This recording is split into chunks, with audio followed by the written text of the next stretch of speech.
సరే. ఇక్కడ మనము నిన్న గురువుగారు చెప్పారు గదండీ! విసర్గ సంధి గురించి. ఓకే. సో, దాని గురించి మనము క్లుప్తంగా ఫాస్ట్‌గా వెళ్ళిపోతానండి. సో, ఇక్కడ మనకి విసర్గ సంధి, స్వాది సంధి గురించి నిన్న గురువుగారు చెప్పారు.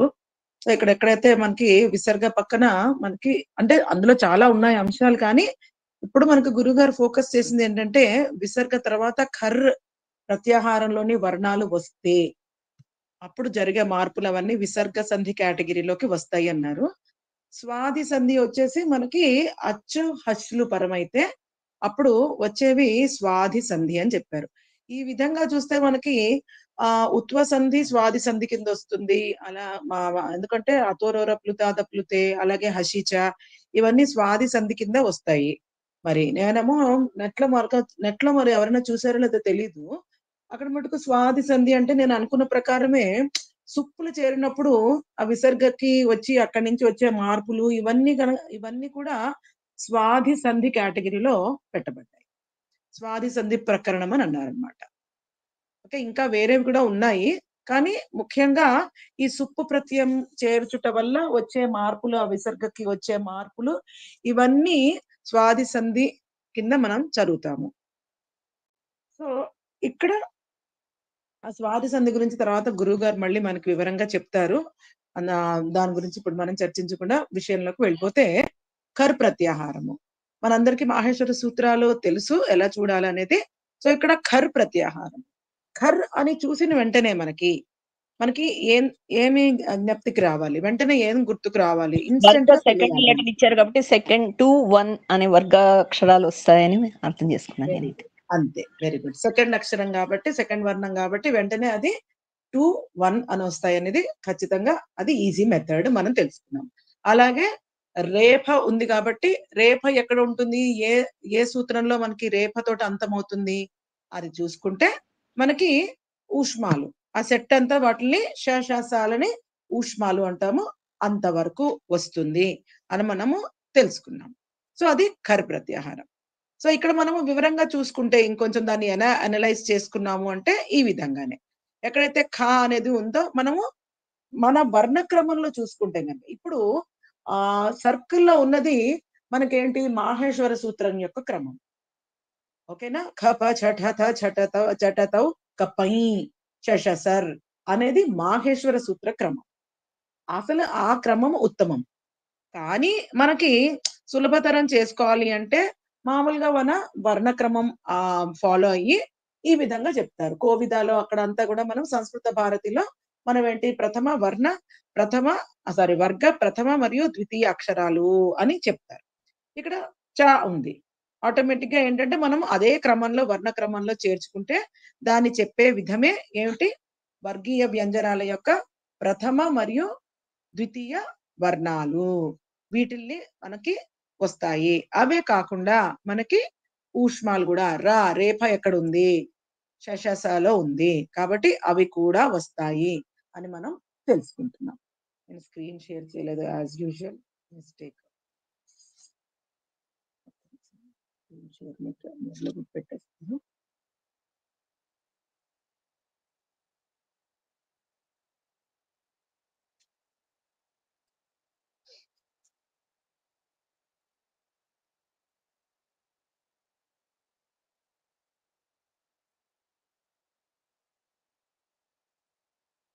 నేను ఇందులోకి లాగిన్ అయ్యాను.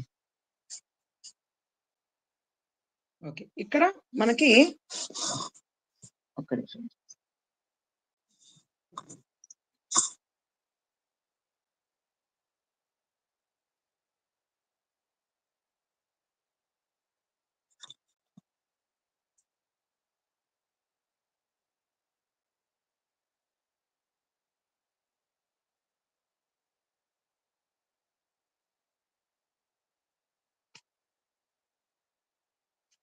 విసర్గ సంధిలో మనం చూసుకుంటే ఇప్పుడు అందులో రకాలున్నాయన్నారు గురువుగారు.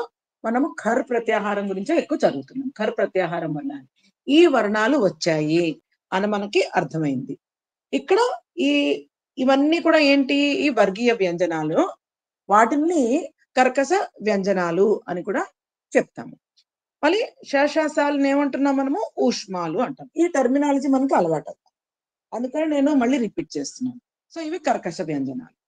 ఆ కర్కశ వ్యంజనాలు ఎందుకు వచ్చింది అనేది మళ్ళీ మనము సంజ్ఞా ప్రకరణం చదవలేదు కాబట్టి మనకి అంత డెప్త్ లో తెలియదు. ఊరికే పేరైతే తెలుసు మనకి. సరే, ఊష్మాలు ఇంతవరకు వర్గీకరణ జరిగింది. ఇలా వచ్చినప్పుడు మనకి ఇది ఖర్ అని నిర్ధారణ అయిపోయింది. సో ఖర్ అనేది ఎలా తెలుస్తుంది అంటే ఇందాక రమగారు చెప్పినట్టు ఖ అనేది ద్వితీయ వర్ణం కాబట్టి వెనక్కి వస్తాము కాబట్టి మాహేశ్వర సూత్రాల వాటి యొక్క పద్ధతి ఎలా ఉంటుందంటే రివర్స్ లో వస్తాం. ఆ రివర్స్ గేర్ లోది గుర్తుపెట్టుకుంటే ఇది అన్నిటికంటే షార్ట్ కట్. మన సూత్రం ఏం చెప్తోంది? విసర్జనీయస్య సహా 8-3-34 అన్న సూత్రం. అంటే దాని ముందు చాలా సూత్రాలు ఉన్నాయి.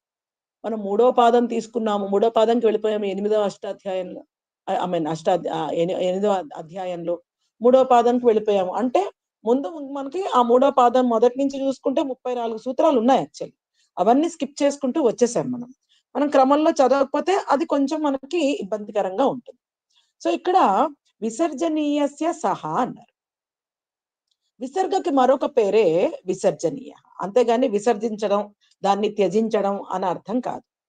అది మనకి ఒక డెఫినిషన్ లో వార్తికంలో చెప్పబడింది. విసర్జనీయ శబ్దోపి విసర్గ పర్యాయ. దానికి యొక్క ఆల్టర్నేట్ పేరు పర్యాయ, సబ్స్టిట్యూట్, ఆల్టర్నేట్ అనేది విసర్గ. విసర్గకి మనము విసర్జనీయ అన్నది కూడా వాడచ్చు.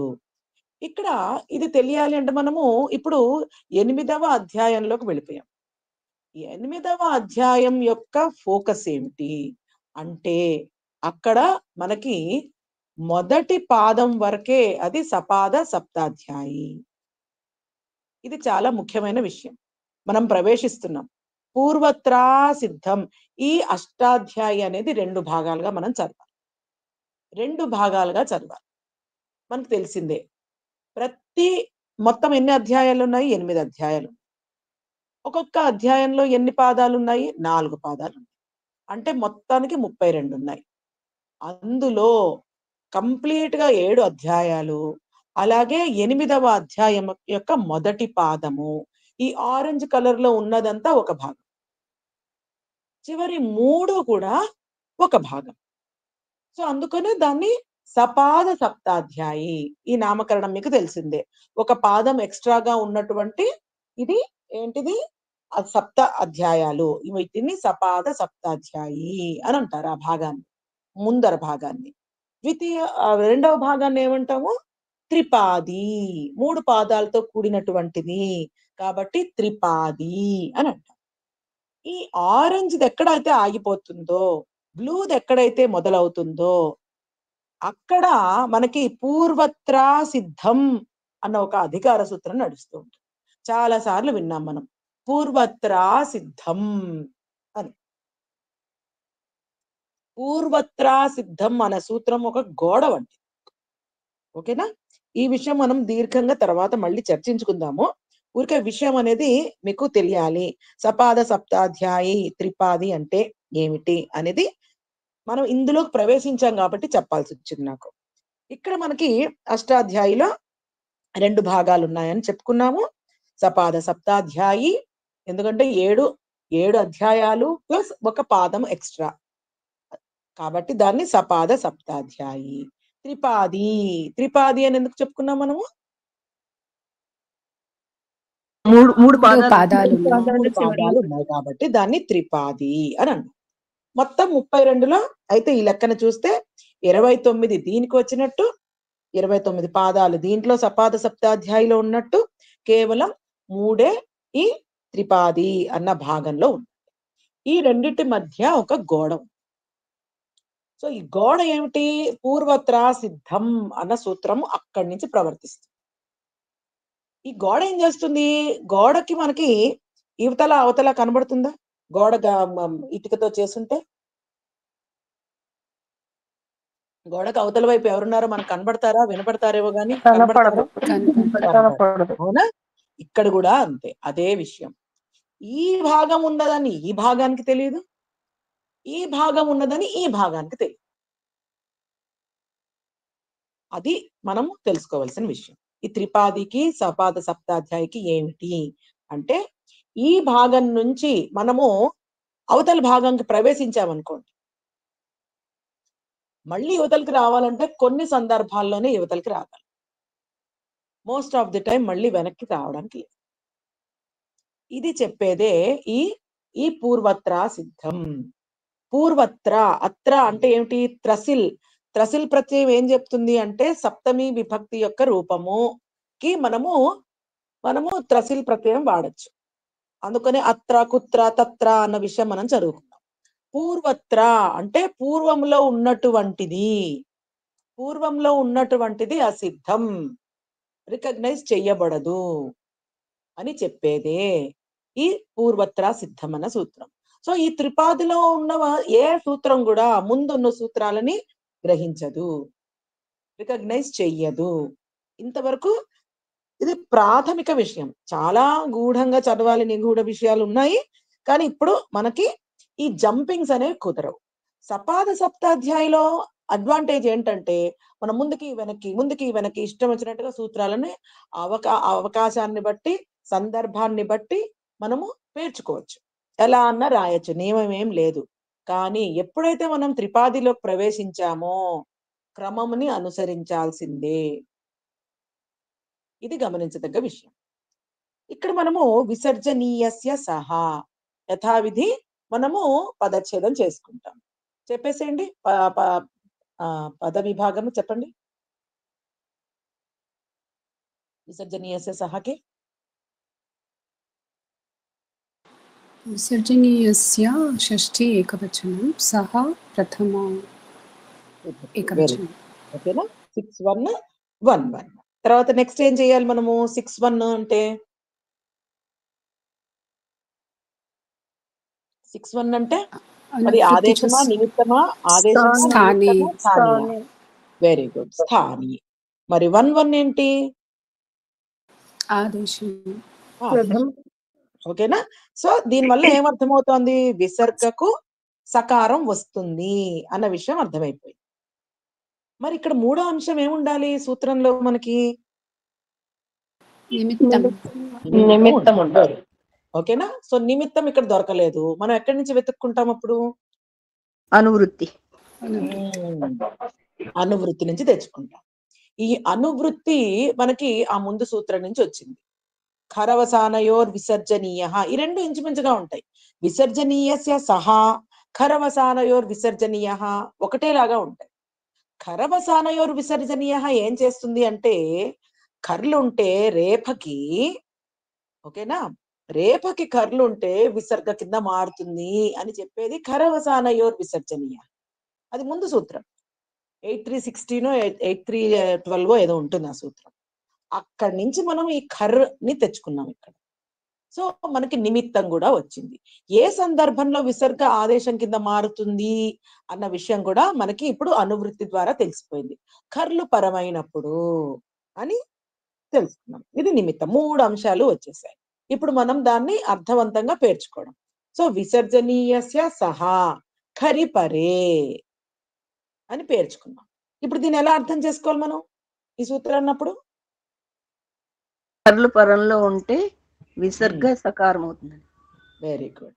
సో కర్లు పరం అయితే విసర్జనీయస్య స్థానే విసర్గస్య స్థానే ఏమవుతుంది? సకార ఆదేశ భవతి. ఖరి పరే అన్న మనకి సూత్ర అర్థం తెలిసిపోయింది. సో ఇక్కడ మనకి ఇవన్నీ ఖర్లు అని అర్థమైపోయింది. ఎన్ని వర్ణాలు ఉన్నాయి ఖర్లలో? 5 రెళ్ళు 10 ప్లస్ 13. ఓకేనా? 13 వర్ణాలు ఉన్నాయి. ఈ 13 వర్ణాలు వచ్చినప్పుడు ఒక జనరల్ రూల్ చెప్పేశారు. విసర్జనీయస్య సహా విసర్గ స్థానములో సకారం వస్తుంది అని కర్లు పరమైతే అని ఒక జనరల్ రూల్ చెప్పేశారు. మొత్తం అన్ని వర్ణాలకి అన్వయించుకునేలాగా ఒక ఉత్సర్గ సూత్రం చెప్పేశారు. ఉత్సర్గ అనేది నేను చెప్తున్నాను మీకు, జనరల్ సూత్రం. ఓకేనా? ఆ సూత్రం చెప్పేశారు. కానీ ఇప్పుడు స్పెసిఫిక్ సూత్రాల్లోకి వెళ్ళాలి. జనరల్ రూల్ చెప్పేశారు, కానీ స్పెసిఫిక్ రూల్స్ కూడా ఉంటాయి మనకి కదా. ఆ స్పెసిఫిక్ రూల్స్ లోకి మనం ఇప్పుడు ప్రవేశిస్తాం. అవేంటి పాణిని గారి స్టైల్ ఏంటి, ముందు జనరల్ రూల్ చెప్పేస్తారు, సాధారణ నియమం చెప్పేస్తారు, దాన్నే ఉత్సర్గ సూత్రం అంటాం. ఆ సాధారణ సూత్రం చెప్పిందాక ఏం చేస్తారు, ఆ మార్గం వేసేసి మొత్తం డైరెక్షన్స్ రాళ్ళు అన్ని పేరుస్తారు, మనం జాగ్రత్తగా చూసుకుంటూ నడవాలి అని. ఇక్కడ కూడా అదే జరుగుతుంది, అపవాద సూత్రాలు రాస్తారు. ఇక్కడ మనకి ఏ ఏ సందర్భాల్లో ఎప్పుడు ప్రవర్తిస్తుంది ఈ విసర్జనీయస్య సహా అన్న జనరల్ రూలు అనేది మనకి చెప్పబడుతుంది. ఇక్కడ తకారము థకారము ఉంటే ఈ జనరల్ రూలే ప్రవర్తిస్తుంది. ఓకేనా, విసర్గ తర్వాత త థ ఇవి ఉంటే ఏమవుతుంది, విసర్జనీయస్య సహానే ప్రవర్తిస్తుంది. ఈ జనరల్ రూలే, దీనికి స్పెసిఫిక్ రూల్ ఏమీ లేదు, త థ అని పరంగా ఉంటే. మనకి ఉదాహరణ తర్వాత చూద్దాము, ముందు విషయం చర్చించుకుందాం, మీకు అన్ని తెలిసినవే కాబట్టి నేను చెప్పట్లేదు, డెప్త్లోకి వెళ్ళట్లేదు. సకారం వచ్చేసింది, తర్వాత నెక్స్ట్ వెళ్ళాం. సో ఈ తకారంతో మనకి ఎటువంటి ఇష్యూ లేదు, త తోటి దంతవ్య వర్ణాలతోటి ఎటువంటి ఇష్యూ లేదు. నెక్స్ట్ వచ్చేసి చ ఛ తాళువులు. ఈ తాళువులకి ఏమొస్తుంది, విసర్గ తర్వాత చ ఛ వస్తే ఏమొస్తుంది, విసర్గకి మళ్ళీ మార్పు జరుగుతుంది, సకారం వచ్చి ఆ సకారం కాస్త మళ్ళీ మార్పుకు గురవుతుంది. ఏమవుతోంది, మామూలుగా విసర్గ విసర్జనీయస్య సహా తోటి సకారం అయిపోతుంది, జనరల్ అప్లై అవుతుంది. అప్లై అయిన తర్వాత ఏమవుతోంది, మళ్ళీ చకారము లేదా ఛకారము పక్కన వస్తే స్తోహశ్చునాశ్చుహు ప్రవర్తించి మనకి శ్చుత్వం వస్తుంది. అంటే ఈ విసర్గతోటి వచ్చినటువంటి సకారం ఏమైపోతోంది, చా తోటి ఇన్ఫ్లుయెన్స్ అయ్యి షకారం కింద మారుతుంది. షకారము చ వర్గపు వర్ణాలు పరమైతే ఏమవుతోంది, వాటి యొక్క ప్రభావం చేత అవి నిమిత్తం అవ్వటం చేత, నిమిత్తం అంటే ఏమిటి, మార్పుకి కారణము, వాటిని నిమిత్తము అంట. సో ఈ షకారము చ వర్గపు వర్ణాల చేత, చేతం చేన్ తోడంతో తృతీయ అందుకొనే శ్చునా అని వచ్చింది. గురుణా, గురుణా ఉకారము, ఉకారాంత శబ్దం. సో ఉకారాంత శబ్దం యొక్క 3-1 ఏమవుతుంది, గురుణా అవుతుంది. అందుకనే శ్చు అంటే షకార చ వర్గాలను మనం చ వర్గం మొత్తాన్ని చు అని అంటాం, క వర్గం మొత్తాన్ని కు అని అంటాం. ఈ రెండు కలిపితే ఏమవుతోంది, ఒకటేసారి చెప్పదలుచుకున్న పాణిని గారు, షకార చ వర్గాల చేత. సో చేత తృతీయ ఏకవచనము కాబట్టి శ్చునా, ఇక్కడ నిమిత్తం తృతీయ వచ్చింది. సో సకార తవర్గాలకు మనము ధాతోహో, ధాతుహు ఉకారాంత పదం, ధాతోహో షష్ఠి ఏకవచనం. సో స్తోహో సకార తవర్గాలకు, సకార తవర్గ స్థానములో శ్చునా షకార చవర్గాల వర్ణాల వల్ల వాటి చేత శ్చుహు షకార చవర్గాలు వస్తాయి అని చెప్తాను ఈ సూత్రం. సో విసర్గకి సకారం వచ్చేస్తుంది నార్మల్ గా, ఆ వచ్చిన సకారము ఈ తాళవ్యాల వల్ల ప్రభావితమయ్యి స్తోహశ్చునాశ్చుహు అప్లై అయిపోయి సకారము దేని కింద మారుతుంది, షకారం కింద మారుతుంది. ఎందుకంటే అవి ఊష్మాలు, బాహ్య ఆభ్యంతర ప్రయత్నాలు, స్థానేంతర తమః. షకార చవర్గాలలో సకారానికి అన్నిటికంటే క్లోజెస్ట్ ఏది, స్థానేంతర తమహకు వెళ్ళిపోవాలి, అన్నిటికంటే దానికి మ్యాచ్ అయ్యేదాన్నే ఎంచుకుంటుంది. అందుకనే సకారానికి ఇన్ని ఆప్షన్స్ ఉన్నా అది షకారాన్నే ఎంచుకుంటుంది. అందుకనే సకారము షకారం అవుతుంది, ఎందుకంటే ఊష్మాలు, బాహ్య ఆభ్యంతర ప్రయత్నాలు. ఆభ్యంతర ప్రయత్నం ప్రకారము ఇవి రెండు కూడా ఊష్మాల కేటగిరీలోకి వచ్చాయి కాబట్టి సకార స్థానములో షకారము వచ్చును అని చెప్పే సూత్రమే ఈ స్తోహశ్చునాశ్చుహు. క్లియర్ అయిందండి, సందేహం ఉందా? నేను ఫాస్ట్ గా చెప్తున్నాను, మళ్ళీ కావాలంటే డెప్త్ లోకి వెళ్దాం, మళ్ళీ గురువు గారు చెప్పే టైంకి మనం రెడీగా ఉండాలి అని. క్లియర్ కదండి, స్పీడ్ అయిందా? అర్థమైందండి.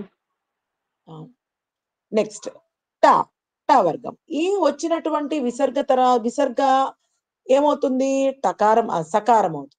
ఈ సకారం ఏమవుతోంది? స్టునాష్టుహు. ఇక్కడ చూసారా?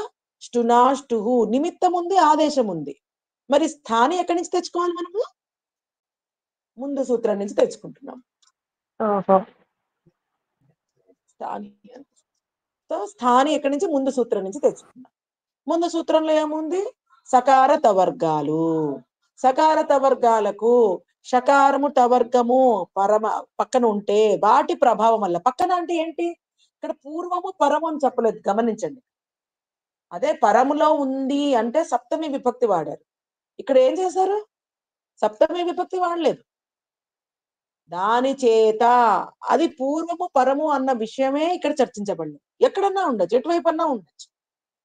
ఆ తర్వాత ఏం జరుగుతుంది అనేది విషయము తదనంతరము మనము సూత్రాల్లో మళ్ళీ తెలుసుకుంటాం. కానీ ఇక్కడ ఎటువైపు ఉందో నిర్ధారణ ఇవ్వలేదు. అటు ఉండొచ్చు, ఇటు ఉండొచ్చు, స్పెసిఫై చేయబడలేదు. కాబట్టి ఎంతసేపు పరంలోనే ఉంటే అన్న ఆలోచన మనం పెట్టుకోకూడదు.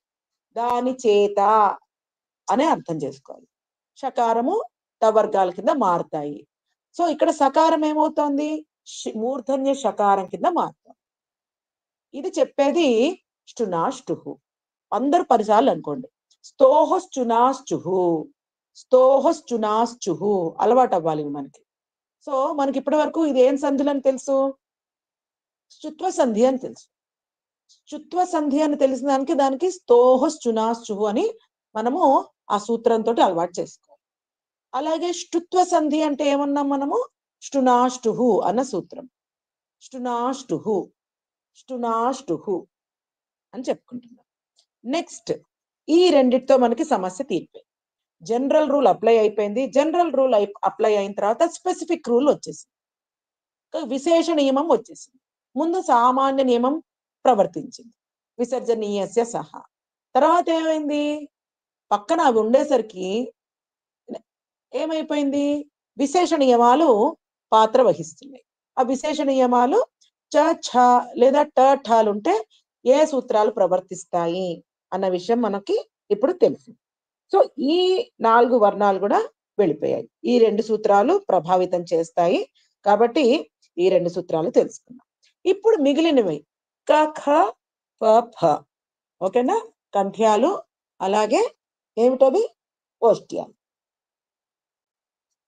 కంఠ్యాలు, ఓష్ట్యాలు మనం చూస్తే గనక క ఖ ఉంటే ఏమొస్తుంది? ప ఫ ఉంటే ఏమొస్తుంది అంటే ఇక్కడ ఏమవుతోంది? కుప్వః కపౌచ అన్న సూత్రం. కుప్వః కపౌచ అంటే ఇక్కడ ఏమొస్తుంది? మనకు తెలిసిన సాధారణ మనకి కోవిదలో మనం చదువుకున్నది, శిక్షలో చదువుకున్నది ఏమవుతోంది? కుప్వః కపౌచ అంటే జిహ్వామూల్యం. క వర్గం వస్తే కంఠంతో వస్తోంది కదా, క వర్గము కంఠ్యం. సో జిహ్వ నుంచి పుడతా ఉన్నది. ఓకే, జిహ్వామూల్యం వస్తుంది. ప ఫ వస్తే ఏమొస్తోంది? ఉపధ్మానీయం వస్తుంది. ఉపధ్మానీయాః ఓష్ట్యాః. ఓకే అని మనం చదువుకున్నాం. అవునా? గుర్తుందా? ఉపధ్మానీయాః కంఠ్యాః అని చదువుకున్నాం. ఓష్ట్యాః అని చదువుకున్నాం కదా. అందుకనే జిహ్వామూల్యము అలాగే ఉపధ్మానీయము ఇవి వస్తాయి. కుప్వోః కపౌచ, కుప్వోః కపౌచ. ఓకే, దాని పదచ్ఛేదం అన్ని తర్వాత నెక్స్ట్ చేద్దాం కొంచెం అలవాటు అయిన తర్వాత. అలాగే ఇప్పుడు మిగిలినవి ఏమిటి? ష ష స. వీటి యొక్క సైంటిఫిక్ నేమ్ ఏంటి? వ్యాకరణ శాస్త్రంలో ఈ మూడింటిని ఏమంటాం మనము? ఊష్మాలు. సో ఈ ఊష్మాల దగ్గరికి వచ్చాను. ఈ ఊష్మాల దగ్గరికి వస్తే దీనికి ఏమన్నారు సూత్రము? వా షరి. షర్, షర్ ప్రత్యాహారం. ఓకేనా? షర్ ప్రత్యాహారం ఉంది. సో వాటికి ఏమన్నారు? వా షరి. సూత్రంలో వా వచ్చిందంటే దాని అర్థం ఏమిటది? వికల్పంగా, వికల్పంగా, ఆప్షనల్ గా, వివక్ష, మన చాయిస్ అని. సో ఈ సూత్రాల వల్ల చూడండి మనకి ఖర్ ప్రత్యాహారాలు అన్ని వర్ణాలు మనం డిస్కస్ చేసుకున్నాం. సో థ వస్తే ఏం అప్లై అవుతుంది?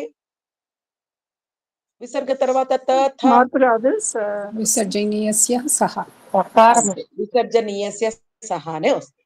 నెక్స్ట్ ఏ వర్ణాలకు వెళ్ళాం మనము? చ ఛ ఛ వల్ల ఏమొస్తుంది? విసర్జనీయస్య సహా ప్రవర్తించి సకారం వచ్చి స్తోహశ్చునాశ్చుహు వల్ల ఏమొస్తుంది? విసర్గ దేని కింద మారుతుంది? సకారము. షకారం కింద తాళవ్య శకారం అని అలవాటు చేసుకోవాలి మనం. ఏమనాలి? తాళవ్య శకారం. అప్పుడు మనం షా సా షా అని ఎట్లా పెట్టినా అది దాని ఆరిజిన్ చెప్పేశాం కాబట్టి, దాని సోర్స్ చెప్పేశాం కాబట్టి అంబిగ్యూటీ ఉండదు, డౌట్ ఉండదు. సో తాళవ్య శకారం. Very good. నెక్స్ట్ ష్టునాష్టుహు అదేం చెప్తోంది? హాలు మూర్ధన్య శకారం మూర్ధన్య శకారంగా మారుతుంది. Very good. ఏది మారుతుంది మూర్ధన్య శకారం కింద? దంత సకారం. దంత సకారం. Very good. దంత సకారం ఎలా వచ్చింది మనకు విసర్గ నుంచి? విసర్జనీయస్య సహ. కరెక్ట్. అది స్కిప్ చేయకూడదు. విసర్జనీయస్య సహా అయిపోతుంది. అయిపోయాక ఏమవుతుంది? వీటి ప్రభావం వల్ల ఇంకా ఫర్దర్ మార్పుకు గురవుతుంది. అది అయిపోయింది. నెక్స్ట్ ఏమున్నాయి మనకి? అయిపోయాక క ఖ ప ఫలు ఉన్నాయి. ఇవి వేటితో మారాయి అండ్ వేటి కింద మారాయి? జిహ్వామూల్యం ఓకే. కాఖాలు జిహ్వామూల్యం కింద మారుతాయి. కాఖాలు ఉంటే కనుక జిహ్వామూల్యం కింద మారుతాయి. అలాగే పాపాలు ఉంటే ఉపద్మానీయం కింద మారుతాయి. లాస్ట్ ఇంకేం మిగిలాయి? అన్ని అయిపోయాక ఊష్మాలు. ఊష్మాల యొక్క సూత్రం ఏం చెప్తుంది? దేని కింద మారుతుందని చెప్తోంది? వాషరి. అంటే ఏం చెప్తుంది? వాషరి అంటే మీకు ఏమర్థమైంది? మిగతావన్నీ చెప్పాను. వాషరి అంటే ఏమర్థమవుతోంది? వికల్పంగా విసర్గ గాని లేకపోతే కనుక ఆ షరి అంటే షా సా సాల్ అవే రిపీట్ అవుతాయని. ఓకే, అదొక అటెంప్ట్. ఇంకా ఎవరైనా చెప్తారా? వాషరి. ఓకే, సరే. మనకి కాలయాపన నేను చేయదలుచుకోలేదు, మనందరికీ టైం ప్రెషియస్ కదా. సో వాషరి మనకి ఒక క్రమంలో చదవకపోయేసరికి ఏమవుతుంది? మనం ముందు సూత్రాల నుంచి తెచ్చుకోవాలి, అనువృత్తి చేసుకోవాలి. మనకి ఇక్కడ అర్థం కావట్లేదు కదా. వాషరి అనేసారు, ఏమవుతోంది?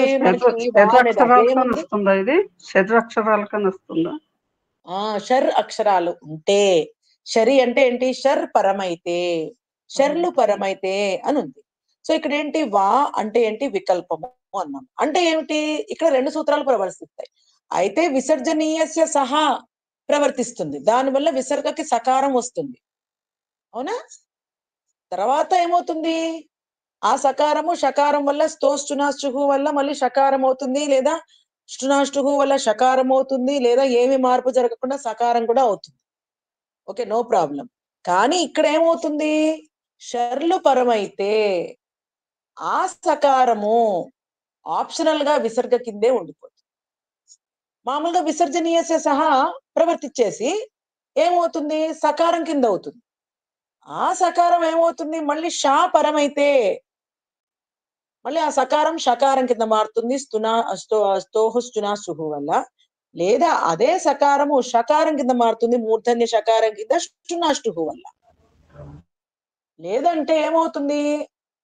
విసర్గ కిందే ఉండిపోతుంది, విసర్గలాగే ఉండిపోతుంది. అది ఎగ్జాంపుల్స్ లో చూస్తే మనకి తెలుస్తుంది. శివః శేతే అని వచ్చింది అనుకోండి, అప్పుడు దాన్ని ఎలా రాయొచ్చు? శివః శేతే అంటే రెండు రకాలుగాను రాయొచ్చు. ఓకేనా? ఏం మార్పు జరగదు వాషరి వల్ల. షర్లు పరమైతే విసర్గకి విసర్గగానే ఉండిపోతుంది. అప్పుడు శివః శేతే అని ఒరిజినల్ గానే రాయొచ్చు, సంధి జరగనట్టుగానే రాయొచ్చు. లేదా శివశేతే అంటే విసర్జనీయస్య సహా వల్ల సకారం చేసి మళ్ళీ అక్కడ షకారం ఉంది కాబట్టి స్తోహుష్టునాశ్చుహు తోటి మళ్ళీ దాన్ని షకారం తాళవ్య షకారం చేసి హరిష్యేతే అని కూడా రాయొచ్చు. రెండు రకాలుగా రాయొచ్చు. ఈ వ్యాకరణ పుస్తకం ఎవరి దగ్గర ఉందా? నేను ఆరెంజ్ పుస్తకం ఒకటి పెట్టాను, శ్రీకృష్ణానంద మఠంది. ఎవరి దగ్గర ఉందా అండి? ఉంది మహోదయ. నా దగ్గర ఉంది మేడం. ఓకే, ఉన్న వాళ్ళు దయచేసి ఓపెన్ చేయగలరు. ఎన్నో పేజ్ అంటే నాకు తెలిసి అంటే ముక్కలు ముక్కలుగా ఇచ్చారు ఇక్కడ విసర్గ సంధి క్రమము. పేజ్ నంబర్ 41 తీయండి ఉన్నవాళ్ళు. పేజ్ నంబర్ 41 తీయండి. అక్కడ మీకు ఉదాహరణ ఇచ్చారు. హరిహి చేతే, అక్కడ హరిహి చేతే యాజ్ ఇట్ ఈస్ గా విసర్గకి ఎటువంటి మార్పు జరగదు, విసర్గగానే ఉండిపోతుంది. లేదా దానికి స్తోహుశ్చునాశ్చు ఎఫెక్ట్ అయ్యి హరిషేతే అవుతుంది. 41 పేజ్ లో ఉంది, చూసుకోండి. నేను తర్వాత వీలుంటే కనుక ఈ బుక్ తెప్పించుకోవడం చాలా మంచిదండి. ఎవరి దగ్గరన్నా లేకపోతే కనుక తెప్పించుకుంటే చాలా సులభంగా ఉంటుంది. సరే, ఈ విధంగా మనము ఇవన్నీ చెప్పుకున్నాం. ఇప్పుడు మనకి మళ్ళీ ఇంకొకసారి రీకలెక్షన్. షషసాలను ఏమంటాము?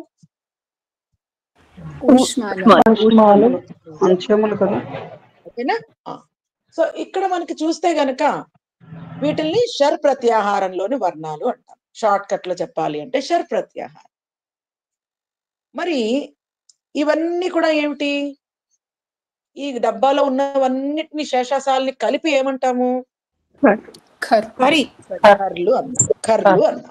అవునా? వాటికి విభక్తులు పెట్టకూడదు, కర్రీ అని అనకూడదు. ఇప్పుడు కర్ర అని అంటాం. ఇప్పుడు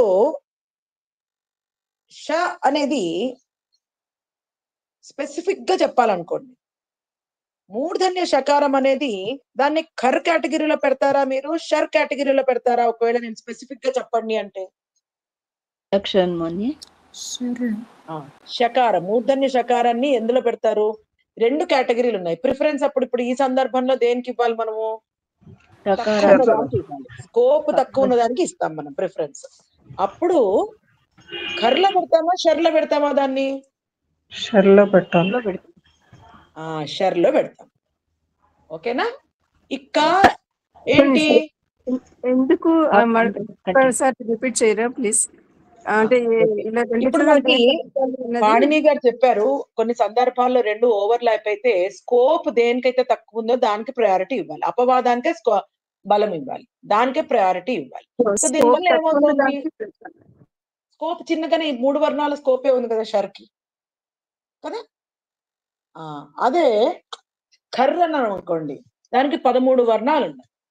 సో ఇప్పుడు నేను షకారం ఇచ్చాను అనుకోండి, ఈ 2 ప్రత్యాహారాలు ఇచ్చాను, రెండిట్లోనూ ఉన్నాయి. ఈ సందర్భంలో దానికి ప్రిఫరెన్స్ దేనికి ఇవ్వాలి అంటే ఇది షర్ ప్రత్యాహారంలోని వర్ణము అని చెప్పాలి. ఈ సందర్భంలో స్పెసిఫిక్ గా ఎందుకు చెప్తాను. ఇప్పుడు క అనేది ఖర్ ప్రత్యాహారంలో. ఇప్పుడు దీని అవసరం ఎందుకు వచ్చింది? ఈ వర్గీకరణ ఎందుకు? ఆల్రెడీ అది ఖర్లో పెట్టారు, మళ్ళీ షర్ అని స్పెసిఫిక్ గా ఎందుకు చెప్తున్నాము అంటే పాణిని గారు ఒక సూత్రం రాశారు. విసర్గ తర్వాత కకారం ఉంది. ఈ కకారము ఖర్రా కాదా? ఖర్కి పరంలో ఏ ప్రత్యాహారంలోని వర్ణం ఉంది? షర్ ప్రత్యాహారంలోని వర్ణం. షర్ ప్రత్యాహారంలోని వర్ణం పరంలో ఉంటే షరీ అని అంటాం. అవునా? సో అది అయిపోయింది. ఇక్కడ ఎందుకు ఆ సందర్భం వచ్చింది? క మరియు షకారము, మూర్ధన్య షకారం ఏమవుతాయి? కలిపితే సంయుక్త అక్షరం అవుతుంది, సంయోగం జరుగుతుంది. ఆ సంయోగం జరగడం వల్ల ఏమవుతుంది? హలోంతర సంయోగ. నోట్ చేసుకోండి, కొత్త సూత్రం. హలోంతర సంయోగ, హలోంతర సంయోగ, హలోంతర సంయోగ, హలోంతర సంయోగ అంటే అంతరాయం లేకుండా, బ్రేక్ లేకుండా 2 హల్లులు ఉంటే వాటికి సంయోగ సంజ్ఞ వస్తుంది అన్న ఒక సంజ్ఞా సూత్రం ఉంది. సో వీటిల్ని సంయోగ అని పిలుస్తాం. మనం తెలుగులో కావాలంగా సంయుక్తాక్షరము అంటాం. సరే, ఇక్కడ క మరియు షకారం, మూర్ధన్య షకారం కలిస్తే మనకి ఏ వర్ణం వస్తుంది? క్ష అనేది వస్తుంది. ఉదాహరణకి క్షత్రియ.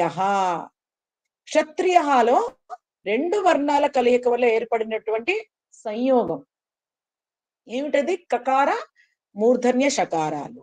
క్షత్రియ.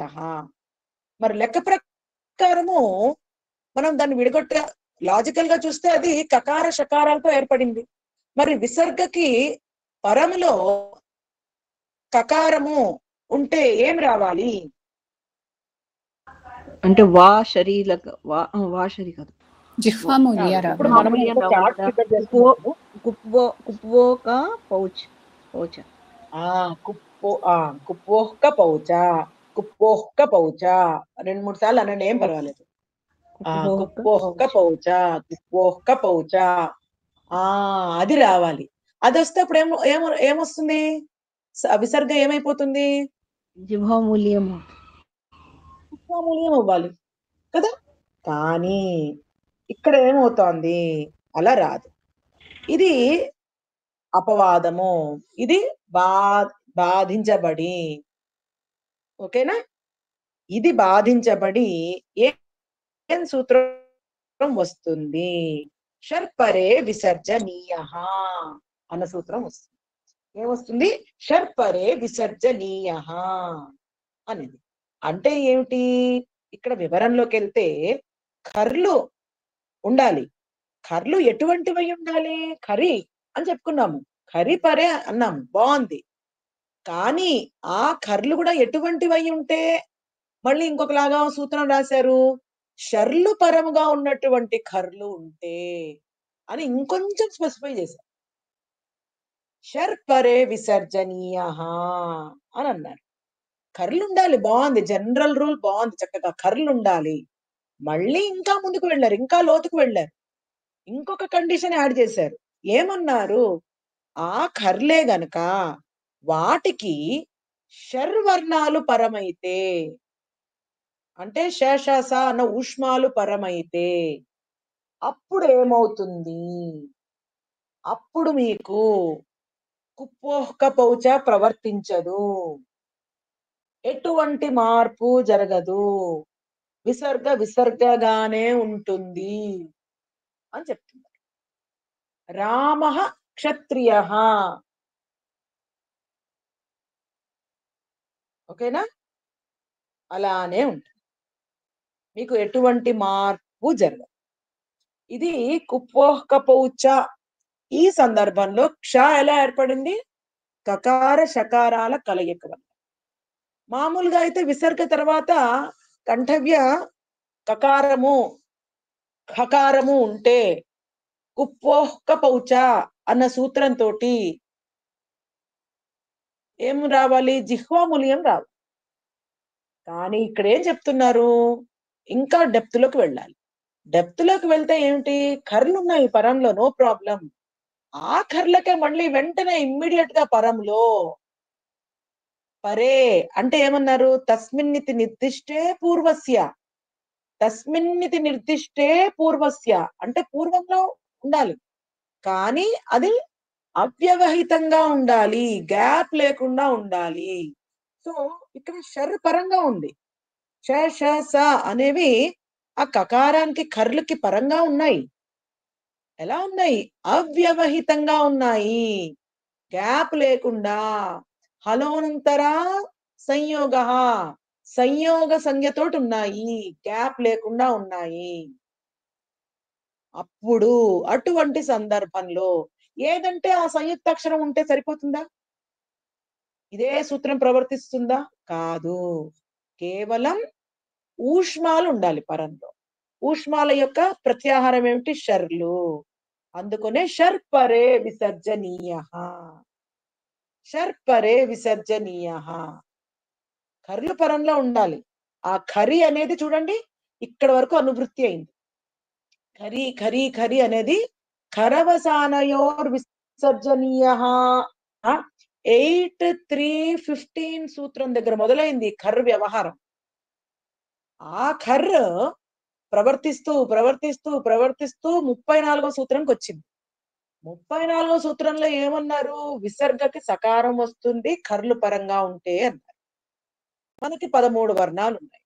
13 వర్ణాల్లో త థ ఉంటే మీకు నో ప్రాబ్లం, విసర్జనీయస్య సహాతో ఆపేయండి అన్నారు. తాళవ్యాలు చ ఛ ఉంటే ఏమైంది? స్తునాశ్చుహు ప్రవర్తించి మనకి అది శకారం, తాళవ్య శకారం కింద మారి. మూర్ధన్య టకార ఠకారాలు ఉంటే ఏమైంది? ష్టునాష్టుహు అన్న సూత్రంతో విసర్గ ముందు సకారం కింద మారి దంతవ్య సకారం కాస్త మూర్ధన్య శకారం కింద మారింది. బాగుంది. మళ్ళీ క ఖ ప ఫలు ఏమయ్యాయి?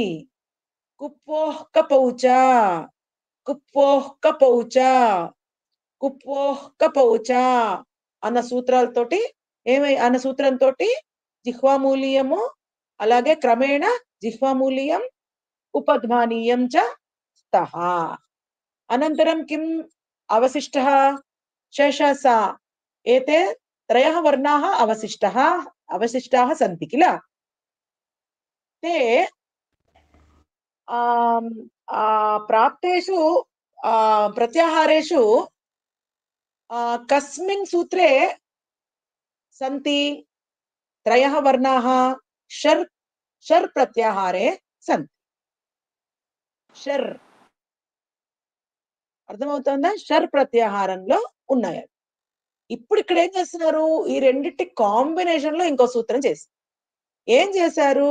మామూలుగా అయితే ఉత్తి షర్లు పరమైతే వాషరి అని చెప్పేసి ఆప్షనల్ గా మీకు విసర్గగానే ఉంచండి, లేదా విసర్జనీయస్య సహా సూత్రాన్ని ప్రవర్తింపజేసి మీరు సకారం తెచ్చుకొని మళ్ళీ అది శకారం గాని మూర్ధన్య శకారం గాని తాళవ్య శకారంగా గాని మార్చుకోండి అని చెప్పారు. ఇప్పుడు ఏం చేశారు? ఈ రెండిటి కాంబినేషన్ చెప్పారు. చూడండి, మాక్సిమం యూటిలైజ్ చేసుకున్నారు. ఎందుకంటే మనకి పద నిర్మాణంలో చాలా కాంబినేషన్స్ ఉపయోగించబడతాయి. ఉచ్చారణ సౌలభ్యత కోసము ఈ కాంబినేషన్స్ ఏర్పాటు చేయబడి వీటి మార్పు జరగడం అదే కదా మనం తెలుసుకుంది. దీనివల్ల ఏమవుతుంది? కకారం వచ్చినప్పుడు ప్రతిసారి మీకు జిహ్వామూలీయం రాదు. షర్పరే అప్పుడు విసర్జనీయ విసర్గగానే ఉంటుంది. విసర్జనీయ చూడండి, ప్రథమా విభక్తి ఆదేశమైంది. షర్పరే ఏమిటది? షర్పరే సప్తమి నిమిత్తం అయిపోయింది. దేనికి అది నిమిత్తము? విశేషణము. దేనికి పరముగా ఉండాలి అంటే ఖర్లకు పరముగా ఉంటే, ఆల్రెడీ ఖర్లు పరంగా ఉన్నాయి, అందుకని ఖరి వచ్చింది, సప్తమి వాడాము. దాని యొక్క విశేషణము అది సప్తమి ఏకవచనంలో ఉంటే దాని యొక్క విశేషణం కూడా సప్తమి ఏకవచనంలోనే ఉంటుంది. కాబట్టి షర్పరే షర్లు పరముగా గల ఖర్లు పరముగా ఉంటే, చూడండి ఇది ట్రిక్కీగా ఉంది, దీన్ని ఏమంటారు, టంగ్ ట్విస్టర్ లాగా ఉంది. చూడండి, షర్లు పరముగా గల ఖర్లు పరమైతే విసర్గనే. చెప్పండి మేడం. ఇది ఒక్కసారి దీన్ని కొంచెం అంటే షర్లు ఖర్లు రెండు పరంగా ఎలా వస్తాయి అన్నది ఇప్పుడు అంటే క్ష అక్షరం అన్నట్టుగా తీసుకోవాలా మనం? కరెక్ట్. ఓకే, అంటే షకార కకారాలు రెండు సంయుక్త అక్షరాలై ఉన్నప్పుడు మనం దాన్ని కన్సిడర్ చేయాలి. కరెక్ట్. ఓకేనా? అవి చాలా ఉదాహరణలు ఉన్నాయి, మనం చూసుకుందాము. మనకి అష్టాధ్యాయి.com లో చాలా ఎగ్జాంపుల్స్ ఇచ్చారు, వాటితో మనం చర్చించుకుందాం తర్వాత. ఓకేనా? సో ఈ విధంగా మనకి అర్థమైంది. ఇప్పుడు ఇలా మనము చక్రం వేసుకుంటే, ఓకేనా, క ఖ ప ఫ వాటికి ఏ సూత్రం వస్తుంది? వెంటనే చెప్పాలి మనం. కుప్పో కపౌచ. Very good. కుప్పో కపౌచ అయిపోతుంది. నెక్స్ట్ ఇక్కడ నెక్స్ట్ ఏం వర్ణాలు ఉన్నాయి? చ ఛలు ఏమైపోతుంది?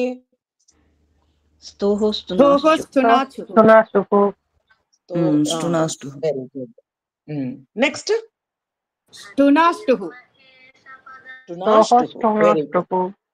ఆ తర్వాత థలు ఉంటే అదే ప్రవర్తిస్తుంది. శేషాసాలు ఊష్మాలుంటే వాషరి ప్రవర్తిస్తుంది. ఈ మొత్తం కాంబినేషన్ లో మిక్స్డ్ గా ఉంటే, కాంబినేషన్ లో వచ్చి సంయుక్తాక్షరం తోటి వస్తే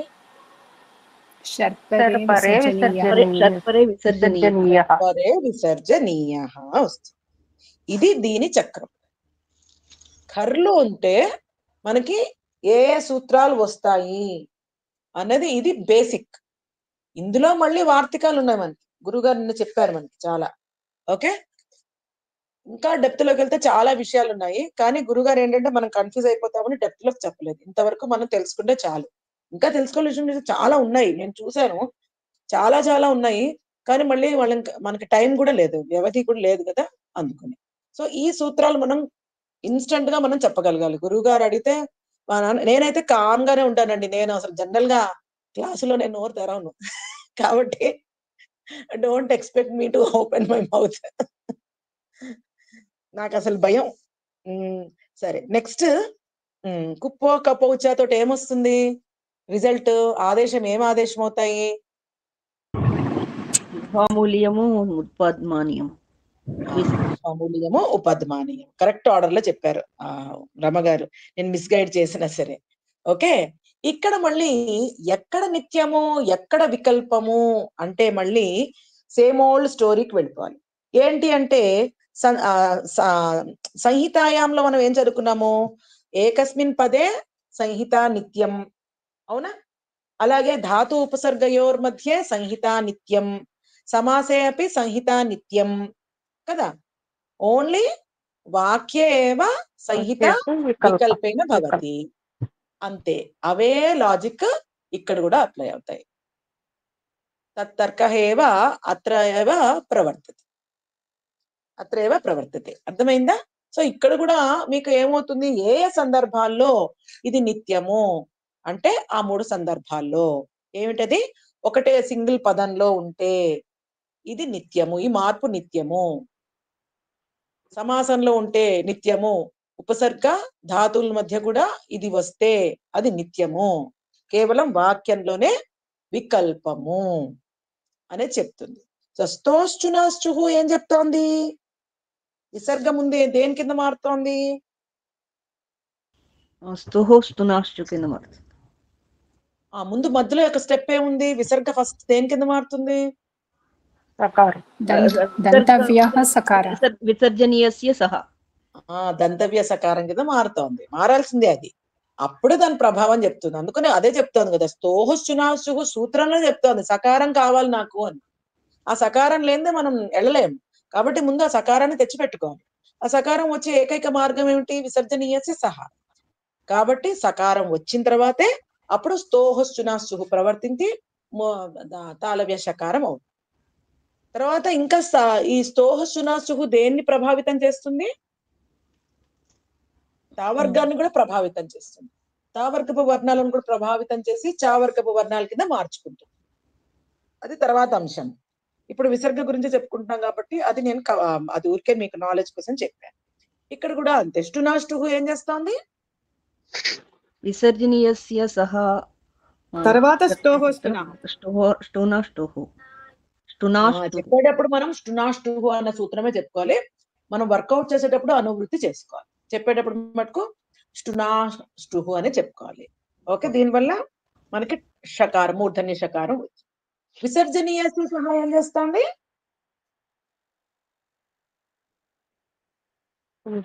సకారం అలాగే దంతవ్య సకారం. వాషరి ఏం చేస్తోంది? వాషరి ఏం చేస్తోంది?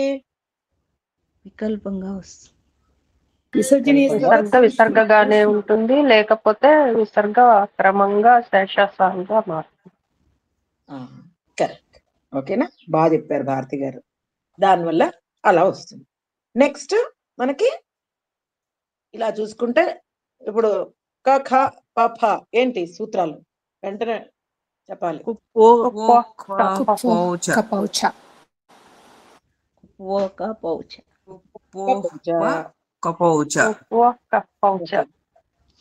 ఈ రెండు కాంబినేషన్ లో ఏ సూత్రం ప్రవర్తిస్తుంది? ఈ రెండు కాంబినేషన్ లో ఉంటే ఏ సూత్రం ప్రవర్తిస్తుంది? సర్పరే విసర్జనీయ ఏం చేస్తోంది? రెండు హల్లులు అదే ఈ కరు పక్కనే షర్రు వస్తే గనక అది అదే విసర్గ అలాగే ఉంటుంది. అంతే. సంయోగం అవుతే ఫలోనంతర సంయోగ అనే సూత్రం మేడం ప్రకారం మేమైతే సంయోగ ప్రాక్టికల్ గా చదివాం మేడం. శబ్దం అంటే వస్తే మేము భగవద్గీతలో అంటే విసర్గ ముందు గనక అదే క్ష ముందు గనక విసర్గ వస్తే విసర్గను పూర్తిగా పలకండి, అదే రూల్.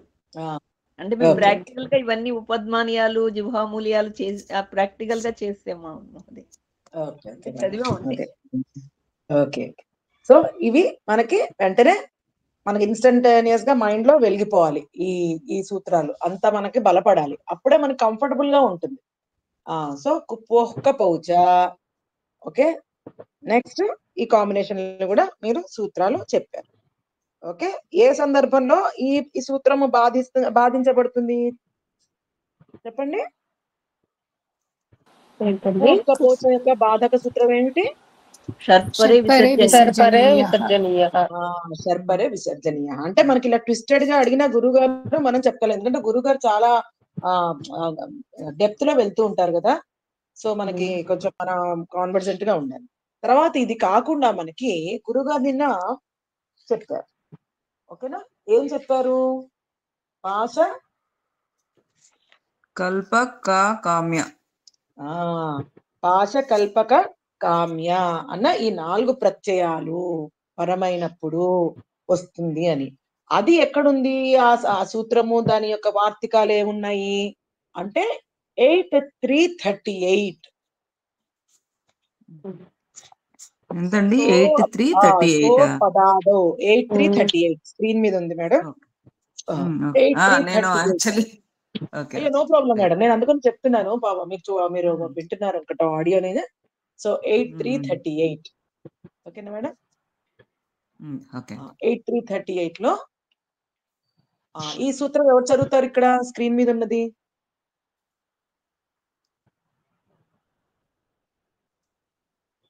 చదువుతారా? సోపదాదో అదే కదండి. అంతే, సోపదాదౌ. బాగా చదివారు, సోపదాదౌ. సో సోపదాదౌని విడగొట్టుతారా ఎవరన్నా? పదాదో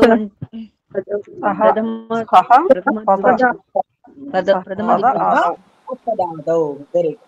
సహ అపదాదౌ అని చెప్పబడతాను. ఓకేనా? సో ఇక్కడ మనకి ఆదౌ అని ఉంది, అంటే ఏమిటి? ఆదౌ ఏ విభక్తి? సప్తమి ఏకవచనం. ఓకేనా? సో సహ అపదాదౌ అని 2 భాగాలు మనకి తెలిసాయి యాక్చువల్లీ. కానీ ఇది ఏం చెప్తుంది అన్న విషయము మనకి నిన్న గురుగారు చెప్పారు. ఇందులో చాలా రూల్స్ ఉన్నాయి. ఓకేనా? నాకు పొద్దున్న టైప్ చేయడానికి కుదరలేదు, కానీ ఇక్కడ చూడండి, పాశ కల్పక కామ్యేషు ఇతి అని చెప్పారు. ఓకేనా? ఆ సూత్రంతో మనము పాశ కల్పక కామ్య ప్రత్యయాల గురించి మనము తెలుసుకోవాలి. ఓకే, రెండవది ఏంటి? అనవ్యయస్యేతి వాచ్యం. ఇవన్నీ అష్టాధ్యాయి.com లో ఇచ్చారు. గురువుగారు నిన్న చెప్పిన విషయాలే ఇవన్నీ కూడా. మనకి కొంచెం సూత్రాలతోటి మనం అలవాటు చేసుకోవాలి. ఈ 3 ఇక మనకి ఈ వార్తికాల వల్ల కొన్ని విశేష నియమాలు అన్నమాట. ఇవి ఏ సందర్భంలో నార్మల్ గా ప్రవర్తించదు, విశేషంగా ప్రవర్తిస్తాయి అన్న చర్చ ఇక్కడ మనము 5వ క్లాస్ లో చెప్పుకుందాం. అప్పటి వరకు అయితే అది రివిజన్ చేసుకుందాం. ఓకేనా అండి? సూత్రాలు కొంచెం అర్థమైంది కదా, పాఠం కొంచెం బలపడిందా మనకి, అది చూసుకుందాం. తప్పకుండా అండి. చాలా విన్నాక ఇవాళ మళ్ళా వింటే ఇప్పుడు కొంచెం క్లారిటీ తెలుస్తుంది. అంతే అండి. ఫస్ట్